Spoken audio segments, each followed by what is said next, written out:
On your Friday episode of Locked On Raptors, Nick Nurse is out as head coach of the Toronto Raptors. We'll break it all down, my initial takeaways to the move, why I really think they got the timing right on this one. Masai Ujiri spoke. We'll get into his takeaways, my takeaways from his takeaways. It's all coming up on today's emergency edition of Locked On Raptors. Thanks for hanging. You are Locked On Raptors, your daily Toronto Raptors podcast, part of the Locked On Podcast Network, your team every day.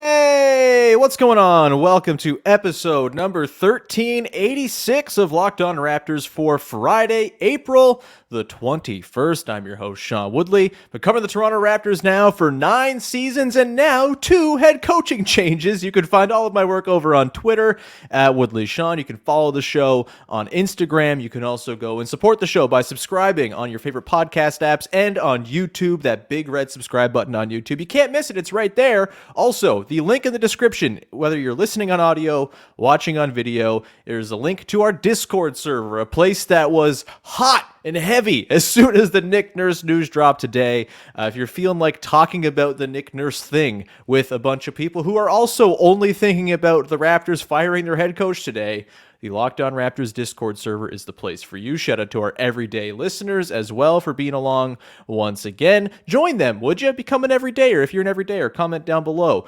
Also, share your thoughts on the Nick Nurse firing as well while you do that. I know one of our everyday listeners, El Maculate, is a big Nick Nurse stan, so I'm sorry, El Mac, today for your... I was kind of convinced you were maybe a Nick Nurse burner anyway, so if I'm speaking to Nurse, I'm sorry, Nick. But obviously, if it's not Nurse, then I'm sorry to the Nick Nurse stans out there who don't get to root for their boy anymore behind the Raptors bench. In front of the Raptors bench, I have hockey parlance in my head behind the bench. What a fool. I'm all over the place. Let's get into it on today's show as we pick apart all that went down today. We get the news around 10 a.m. that Nick Nurse has been let go. I'll give you a little behind the curtain on this one.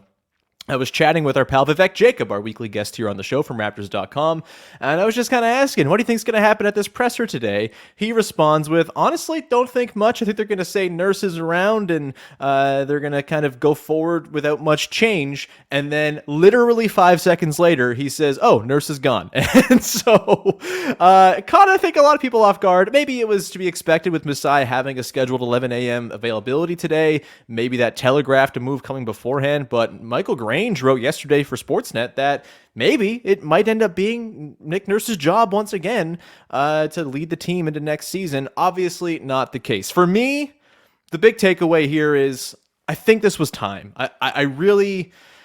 Nick Nurse is a fantastic basketball coach. He did a lot of really good things for the Toronto Raptors coming in after the Kawhi Leonard, whatever was going on that summer. They fired Dwayne Casey, Dre DeMar, bringing Kawhi, the hoopla, the fanfare around the Kawhi acquisition, the uncertainty around the Kawhi acquisition, the Kyle Lowry discontent with the Kawhi Leonard acquisition, all of it really could have seen that first season veer off the rails really quick for Nick Nurse. But he did a fantastic job of getting everybody moving in the same direction and really, obviously, kind of fighting for a bigger goal, which they ultimately achieved. Unbelievable work there by Nick Nurse. I think 2019-20 was his best year as a coach. Obviously, he won Coach of the Year that season, but I just think the way that he turned that team, minus Kawhi and Danny Green leaving for nothing in the offseason, into an absolute juggernaut, playing a visionary style of defense that at the time was the topic of many a think piece around NBA media circles. The number 2 defense in the league that season. They were, I think, the second best team by record in the league that season by the time it was all said and done after their 8-1, 7-1 run in the bubble. They were really good in the bubble, if I recall. But either way, just it's a monumental shift. Nick Nurse has been the face of this team, and I think he's inspired a lot of confidence in terms of like individual games. Right? He's always been very good at milking the most out of what he's got. Trimming things down to maximize the chance of winning in a given game. Yes, that has its drawbacks over the course of 82 games, but obviously to have him on your side in the playoffs was pretty awesome. This season it felt like the messaging was wearing thin. It felt like the game plan had been figured out to some extent, and it wasn't a surprise to anybody anymore. Every star came in knowing, all right, I'm going to get double teamed every time I have the ball now. Cool. And every other guy on the team was having their eyes light up because they knew a stream of corner threes was about to flow to them. It didn't quite line up this season. And I honestly think the biggest concern, not even the tactical stuff. You can quibble with the way the Raptors played basketball. The nature of the NBA these days is you have to give up something. You're going to compromise somewhere. The Raptors chose to compromise with corner threes from role players and, chose to take stars out of the action as their sort of primary style of defense. You can quibble with that, whether that's right or not, but you can't quibble with the concern that pops up when there starts to be whispers and rumors of discontent between Nurse and players. And that is where things get really dicey, right? Like Nick Nurse has a way about him, calls guys out a lot, has a certain edge, I would say, just in kind of the way he, carries himself on the sidelines, presumably the way he operates just kind of behind the scenes day to day. And when you're losing, that's probably going to start wearing a little thin. It's not going to be something that is sort of like a thing you can rally around, is Nick Nurse's sort of boisterous calling out of dudes for not playing hard enough defense or cutting guys minutes just because they've had bad couple minute stretches here and there.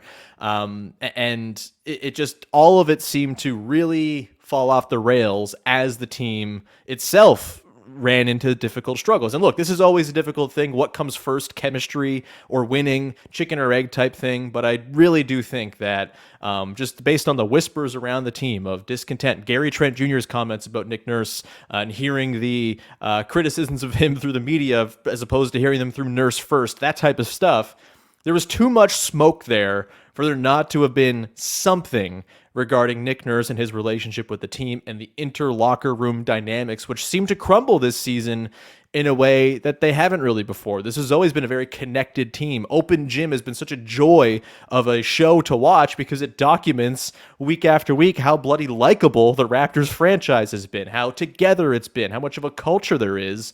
And I just don't think that was felt at all this season. And Masai Ujiri agreed. He had, I think, sort of the money quote coming out of today is, quote, "I did not enjoy watching this team play." Hard to argue with that, man. As much as there were times where things looked pretty good for this team after the Yak-Pirtle trade in particular, it was still never a perfect, harmonious, copacetic environment. And there always felt like there was some sort of friction, some tension. And it seems as though the evaluation here from the front office has been Nick Nurse was at the very least part of that. There was no finger pointing. There was no, calling out of Nick Nurse for anything specifically wrong that he did. Masai used big words like togetherness and culture and fit and all that stuff as sort of his big overarching takeaways. And I think a lot of that is tied to the coach and the dynamics with the players. Ultimately, yeah, it's on the players to, not come in with like a selfish mindset or whatever. That was a thing Masai talked about a lot today as well, is there was just like kind of everyone playing for themselves. There was individual growth, not team growth, not really on the string and pulling in the same direction. Part of that's on players, right? But I think where that begins is with the head coach and sort of setting the expectation and building the culture from the top down. Here's how things are expected to be done. Here's how it's all going to work. And everything kind of slots in beyond that. And I think Nurse's inability maybe to provide that sort of environment that was conducive to connectivity, that's got to be a big reason why he is out of a job today. He's not going to be out of a job long. It should be said. Like the Raptors, there's a downside here where the Raptors don't get themselves an improvement on Nick Nurse. He's a very good head coach, and the grass isn't always greener, but I do think it felt like time after a season that always felt like a slog, that never felt like it had that same sort of juice, that magic, that sort of Raptors pixie dust that's been there for, 7 of the last 9 seasons. You take out this season in the Tampa year, every other year has felt like, wow, there's something special going on here. There's like a team element, a team dynamic here that is conducive to a team overachieving and winning a ton of games and being darlings. Was not the case this year. And I think you have to point to, as much as it's unfair maybe that the coach is always the first guy to go here, I think it has to be that this had to be the big move, right? Obviously, there could be player personnel changes. Masai was not very committal to any player, I would say, outside of maybe Jakob Poeltl, oddly enough, in his press conference today. We'll talk about that in just a second, but yeah, this does feel like it's massive, man. Like it is. Nick Nurse is the best coach the team's ever seen, and this is going to mark a massive change. But again, I really do think it was time, and getting some fresh blood in there. Change for the sake of change can be good in this department. I don't think that's always the case with players. I think trades for the sake of making trades are never a good idea. They typically kind of come off as panicky and not so good. Whereas with a coach, the dynamics of the team are massive. The vibes, honestly, we talk about vibes a lot, and it's sort of like a tongue-in-cheek thing, but really, I think it matters. Like, as much as we want to get into the analytics and the tic-tac-toe and the what's happening on the court, the system, all of that, ultimately, a really big part of this is, do these guys like coming to work every day? Do these guys feel like working for one another? And if you don't have that sort of system in place, whatever your on-court system is not going to matter, because guys are not on the string. And I think that's where Nick Nurse ultimately fell short. We're going to come back on the other side. We're going to dig into Masai Ujiri's press conference and sort of the big takeaways there. Some stuff on what the future might look like as far as, like, is this team going to go into the tank? And it doesn't seem like that's the case. We'll talk about whether that's right or not. Plus some other takeaways and big observations from Masai Ujiri's press conference before we look ahead at what comes next for the Raptors. We'll do that in just one sec. But first, got to tell you, better friends over at Nissan, who are bringing you the all-new Nissan Ariya, the 2023 Nissan Ariya, that is, the all-electric Nissan Ariya. And as part of that, we're bringing you the Nissan Ariya Player of the Week, the Electric Player of the Week. And look, the Raptors haven't played this week, so it's hard to come up with an Electric Player of the Week. So let's, for one last time, shout out Nick Nurse, who at his best was a very electric head coach, the most expressive head coach there ever was, the brilliant elegance, the fierce dynamism of his crouches on the sideline, the way with which he screamed at referees with aplomb, the way his mouth would just fall agape when he was perplexed by something that happened on the floor. All of it was elegantly powerful in its own way, much like the Nissan Ariya. The 2023 Nissan Ariya packs pin-you-to-your-seat power and premium intelligence all-in-one EV. The all-new, all-electric 2023 Nissan Ariya, the EV for people who love to drive. Shop now at nissanusa.com. All right, let's continue on here. Dig into Masai Ujiri's end-of-season presser. This is his first time talking since the season ended. Michael Grange wrote a piece just yesterday for Sportsnet digging into the sort of weirdness of how long it had been waiting for Masai to talk. It's now been, 9 days since the play-in loss, 8 days since locker cleanout day for the Raptors. I honestly didn't think we'd hear it. We got news like late last night that Masai was going to have a presser today, and he talked for nearly an hour. There's a lot of stuff in there. I think, again, the sort of overarching takeaway for me is the big quote is, again, he did not enjoy watching this team play, echoing the sentiments of most of the fan base, probably. He also, I think, really kind of doubled down on his long-standing opinion that you don't need to tear things down all the way to build it back up again. And I do think that should be encouraging to hear for Raptors fans. I know there's plenty of people out there who want to see the full tank. Tear it all down, build it around Scottie Barnes, sell everybody off else for futures and scraps and parts and all of that. And I just don't think the Raptors are in that position. And I do think Masai Ujiri, it's always nice when Masai says something that I've said earlier in the year on the podcast. I always feel a little vindicated because Masai's a smart guy. I'm not especially, but it's nice when we line up once in a while, broken clock twice a day, et cetera, et cetera. But him kind of digging into his reasoning for feeling like they're not that far off, right? Like, it's a parity-driven league right now. Until the last couple weeks of the season, there were 26 teams who could make a claim at a playoff spot. Obviously, you don't want to be in the play-in conversation. That's not where you want to be on an annual basis. You want to, at the very least, be an annual top 6 team in the Eastern Conference. But I think Masai's point is something that I was kind of going off on over the last little stretch of the season. You don't got to be that far off. no one is that far off really from jumping out of the mucky middle of the NBA into some level of, fringe contention or whatever you want to call it. There's a lot of talent around the league right now, and these differences between connectivity and the way teams interact with one another and the chemistry and the vibes, like those can feel oftentimes like the things that switch teams into hyperdrive. Like, yes, you add Jalen Brunson to the Knicks, and that helps. Certainly, that's talent. But also, that team just kind of feels like it plays for one another. It makes sense. It fits on the floor. And so they've taken off. Yes, adding talent is huge. But I also think the sort of just general culture and vibes and all that stuff, the Raptors have talked about this and preached this for a decade now, is having that organizational culture. And it was lost this season. And obviously the move here, the thinking is you bring in someone new to coach this team, and maybe you can rediscover that with the players you already have.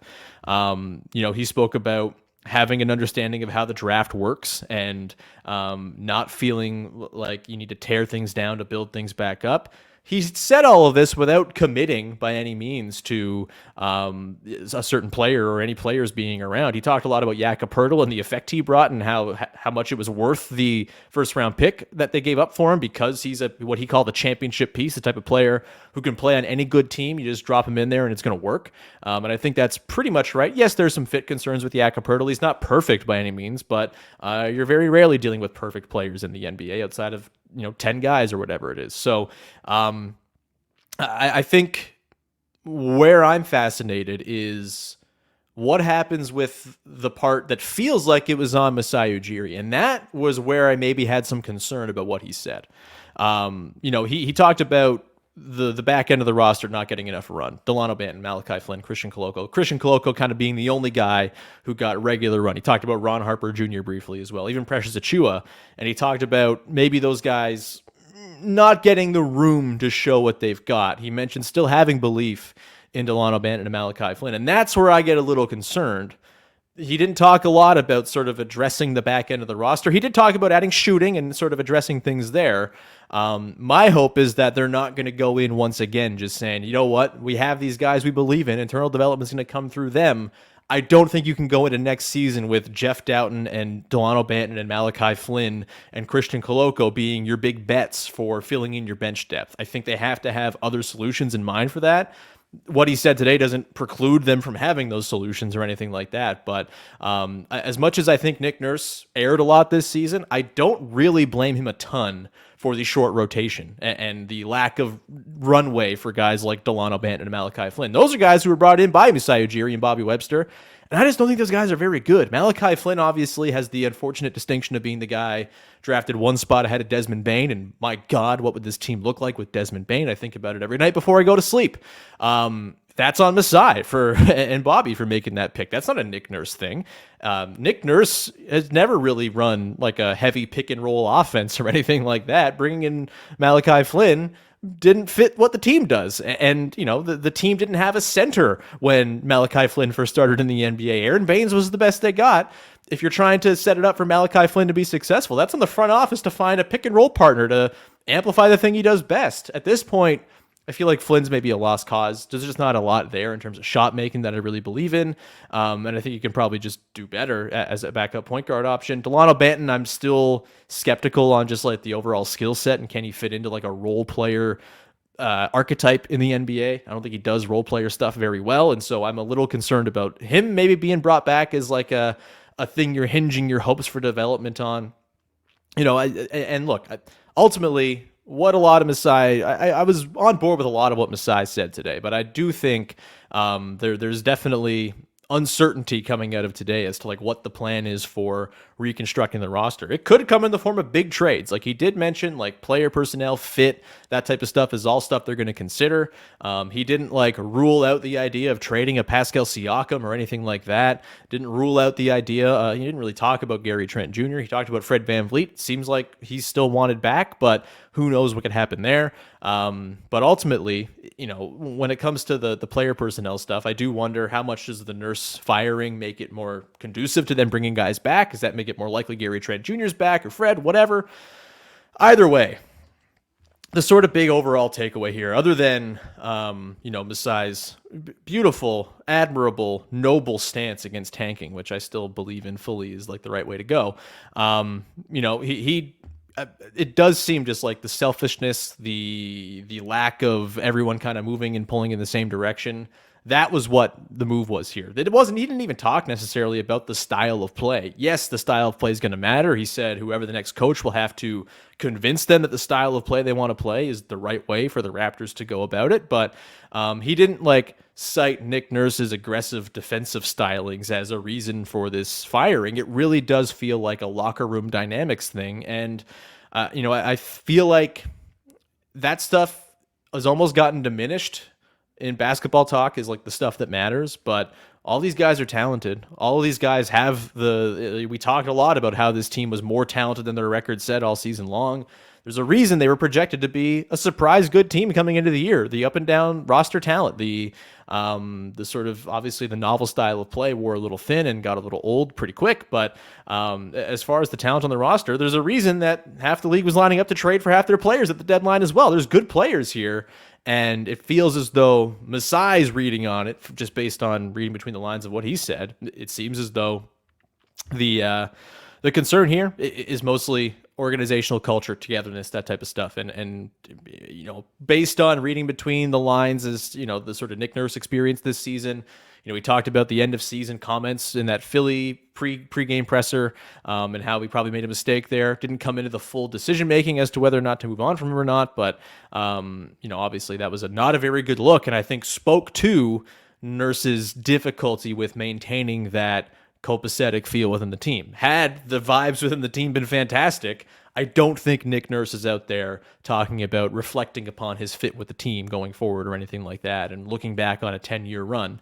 And again, I think ultimately that's got to be on the head coach to establish the expectations, set everybody in their roles. What are we expecting from all of you? If everyone goes in kind of knowing what their role is, where they fit into the hierarchy of the team, where they're going to get their bread buttered, it's probably a lot easier to, put together a night-to-night game plan where everyone's on the same page, everyone's pulling in the same direction. It just does not feel like there was any direction this season for what guys were supposed to be doing other than play real hard on defense and then figure the rest out later. We'll come back on the other side, get into more look ahead to the future. We'll talk about again, sort of some expectations based on what Masai said here of what could happen this summer. I want to talk about Scottie Barnes as well. He was brought up, and I think some interesting comments there regarding his fit with the team and sort of his role or lack thereof in the cohesiveness of the sort of shared goal, all of that. And we'll talk about a couple names who have come up as rumored potential hires for the Raptors, or at least candidates to be hired. We'll get into that in just a sec. Before we do that, however, got to tell you, better friends over at eBay Motors. Just like a championship team, it's all about making every player the perfect fit. And look, the Raptors know all about this. The guys on this team, not so good in terms of fit. Think back to the championship team. That team fit together absolutely perfectly. It's the exact same idea when it comes to your vehicle. Every part needs to fit just right. So the next time you need parts and accessories, head to eBay Motors. With eBay Guaranteed Fit, you can be sure every part you need fits right the first time around. Just add your ride to My Garage and look for the green check to know the part will fit, or your money back, because just like in sports, confidence is the name of the game when you shop at eBay Motors. And with over 122 million parts to choose from, you'll be back in the game in no time. After all, it's easy to bring home a win when the right parts are guaranteed. Get the right parts, the right fit, and the right prices at ebaymotors.com. Let's ride. Eligible items only. Exclusions apply. All right, let's round it out here. Closing thoughts, reacting to the firing of one Nick Nurse. Going to be weird not seeing him to kind of appearing at concerts throughout the summer, doing his usual Canada basketball stuff, which sounds like there's going to be no change in the way he deals with Canada basketball. That's an important thing to keep in mind here. Either way, let's sort of look ahead to the future now that Nick Nurse is no longer the coach of the Raptors. The search will begin. It seems like they're not rushing this. They said by the draft would be a nice time to have a coach in place. That makes sense, but still a couple months there. And, last time when the Raptors fired Dwayne Casey, it took them, I think, a month to hire Nick Nurse. They looked around at a lot of guys. There was like Sarunas Jasikevičius, I remember was for some reason top of mind as like the guy I remember the Raptors being in on. Ime Udoka was there at the time too. I think they talked to Jerry Stackhouse. A couple of the names that have come up, similar. Ime Udoka come up once again. I've shared my thoughts on why I think maybe that's just not the move for the Raptors right now. You had a season where vibes and internal organizational culture and distractions were the name of the game. I'm not sure inviting everything that Ime Udoka is going to bring in terms of questions and uncertainty and distraction. I don't know if that's the time for that with this team. Like, Udoka feels like the kind of guy that a team right on the precipice of a title is going to go try to sign. Doesn't really feel like the fit right now for the Raptors, just with the circumstances of everything. Kind of, again, lots of uncertainty around what even happened when Ime Udoka was in Boston and what led to his suspension. We've got some reporting, some of it's not complete, whatever. Couple more names mentioned by Shams Charania in his newser after the news broke. Patrick Mutumbo, who of course was the 905 head coach, was a Raptors backbencher for a couple years, went down to Phoenix this year to coach on Monty Williams' bench. And I mean, everyone I've ever talked to has glowing things to say about Patrick Mutumbo, so we'll see there. Certainly worth a call. And then Jerry Stackhouse, who of course has been running the thing down at Vanderbilt since leaving Raptors 905.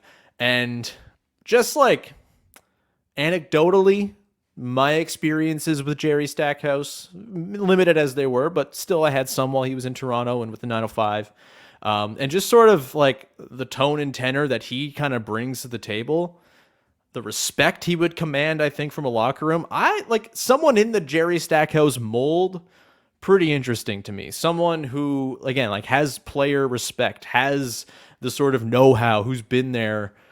I think in terms of trying to set up a culture and a team environment where everyone does pull for one another, is pulling in the same direction, someone with kind of that inside baseball knowledge, I think might be the way to go here. You know, the X's and O's, sure, that's important as well. But again, I think the sort of getting back to the Raptors culture and the sort of way things have been done in the franchise for the better part of a decade, that's got to be priority number one here.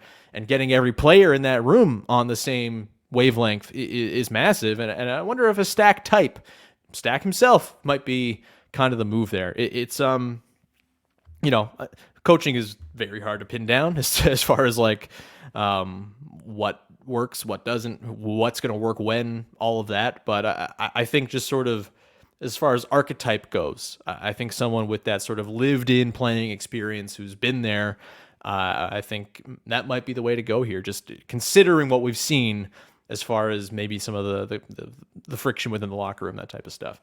Another thing I wanted to talk about was Scottie Barnes. So obviously his future is probably the most important question at all, like with this team, right? Like, does Scottie Barnes develop into the player who he looks like he can be when he's at his best?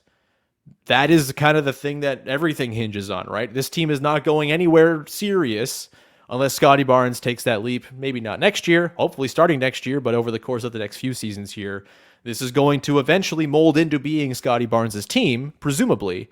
And I think there was a lot of uncertainty this year with Scottie Barnes and his sort of role in the discontent within the locker room. And look, I think this is a massive underplayed thing about this season.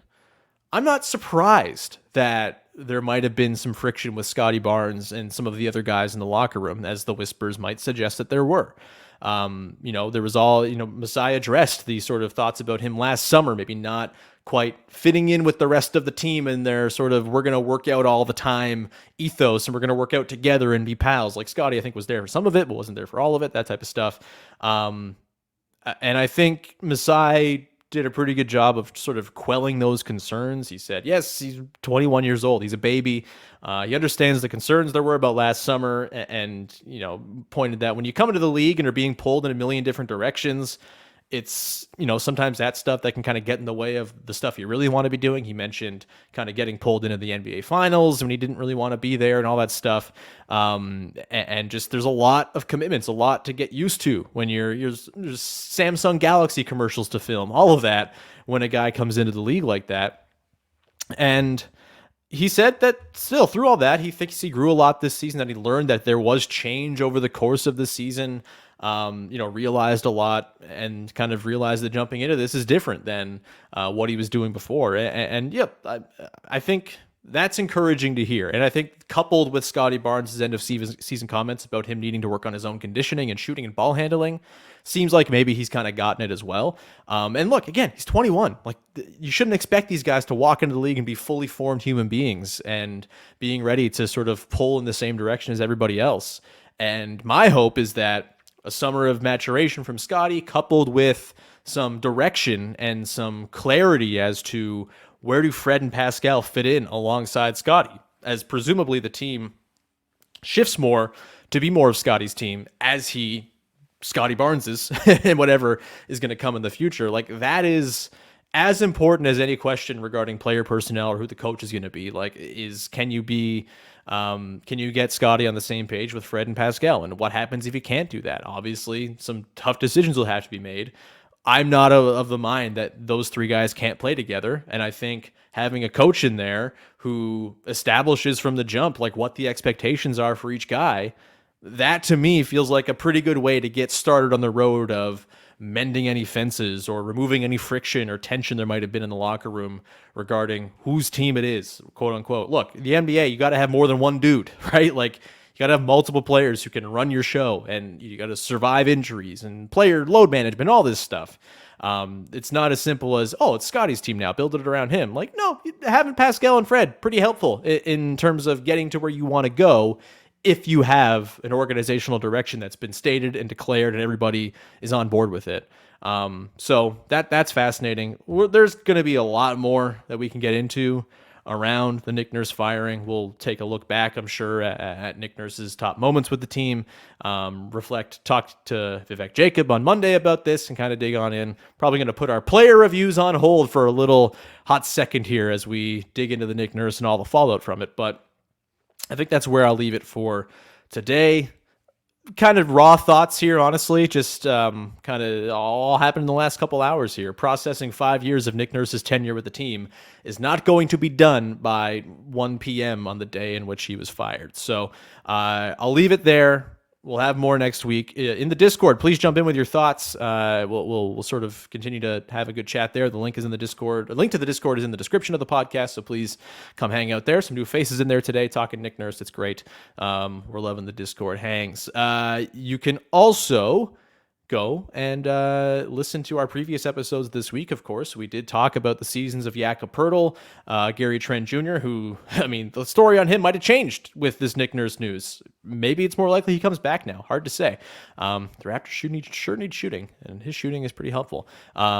We talked about OG Anunoby this week as well with Katie on Wednesday. So please go and check those episodes out, and we will leave this off here for the weekend. Come back next week and dig into more Nick Nurse stuff. Thanks as always to the everydayers for tuning in, and to everyone who's listened to the podcast even one day, but I'll listen to it more days. Maybe more of my best friends. So thank you for doing that.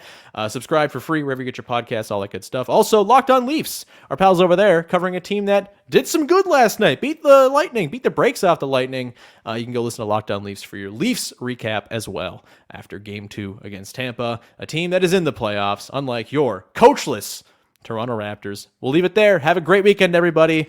And I guess sing some Prince to honor Nick Nurse. Raspberry Beret. Maybe you just put that on in the jukebox at the bar this weekend. I don't know. But that's it. Bye-bye, Nick Nurse. It was a slice, but it does feel like it was time. We'll talk to you Monday. Thanks for hanging.